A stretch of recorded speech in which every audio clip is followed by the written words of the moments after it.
पूरी दुनिया में आखिर इतने सारे युद्ध होने की वजह क्या है?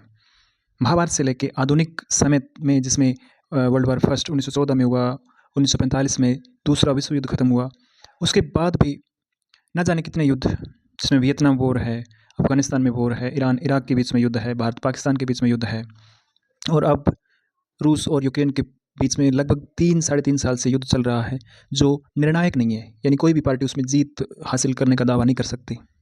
तो आखिर इतने सारे युद्ध क्यों होते हैं? असल में युद्ध होते नहीं, युद्ध करवाए जाते हैं। कौन होता है उनके पीछे?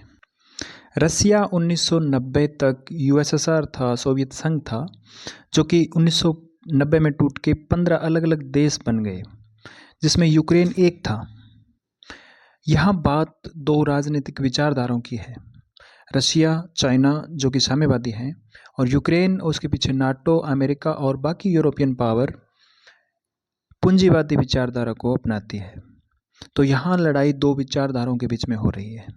दूसरी इसकी वजह जो पुराने हथियार हैं, जो कि द्वितीय विश्व युद्ध के समय के जो हथियार हैं, जनरेशन 4, जनरेशन 3, तो उन हथियारों को इनको बेचना है। वो पुराने पड़ चुके हैं, उन हथियारों के अभी उनको बेचना है अभी, क्योंकि ये दौर जो है वो जनरेशन 5, जनरेशन 6, जिसमें जीपीएस, एआई इक्विप्ड मिसाइलें हैं, रॉकेट हैं, तो उन हथियारों को बेचना इनका टारगेट है।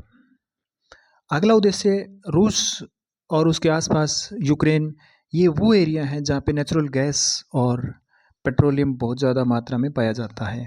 तो वो कंपनियाँ, वो एलिट्स, वो कॉरपोरेट उस नेचुरल रिसोर्स को वो एक्सप्लॉइट करना चाहते हैं।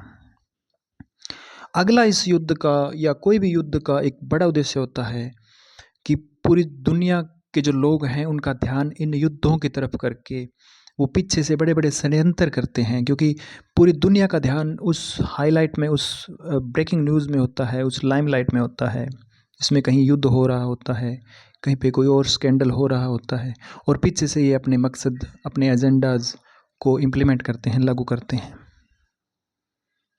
जिसमें डिजिटल करेंसी है, डिजिटल आईडीज़ हैं, टीकाकरण है, या और सर्विलेंस जो हो रहा है एआई के थ्रू, वो सारे एजेंडा इनको लागू करने होते हैं इन युद्धों के ओट में।